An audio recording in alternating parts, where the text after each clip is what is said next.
I have learned much about vampirism on my own, with no guide whatsoever. Yet you can tell me more."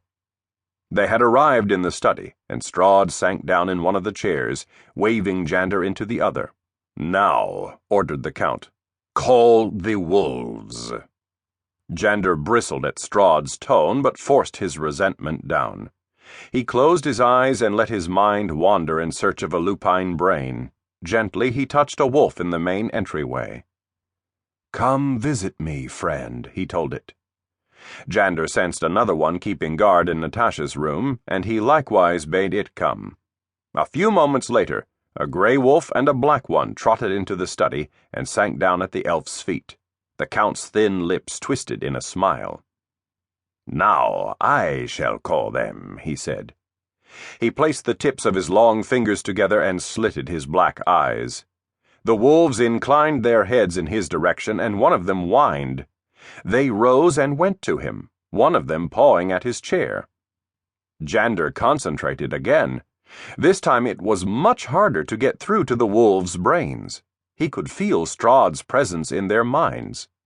He closed his eyes and focused his thoughts. The wolves grew agitated, their ears flat against their heads as they glanced from Strahd to Jander. Finally, cowed and obviously in pain, they crept trembling to Jander's feet. Strahd's eyes flew open, and there was anger in their depths. "How did you do that?" he demanded. Jander kept calm. "Control of animals and people is based on a vampire's will. All I did was—" "Do you imply that I am weak-willed?" "No, Your Excellency," Jander answered, a bit taken aback. "You are younger than I am, and have had little practice. I was a slave for many years. I learned how to do what I do because it was the only way I could escape my master.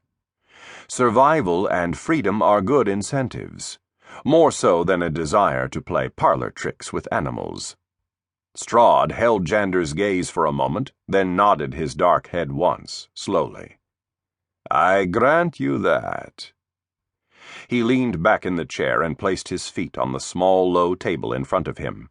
Jander, a little confused, followed suit. The fire blazed in the hearth, and the two wolves dozed contentedly in its warmth.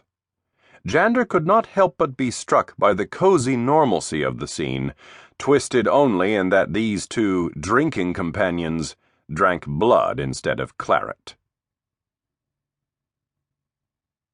To keep listening to this audiobook, I've left you a link in the description so you can do it, at no cost thanks to Audible's 30-day free trial.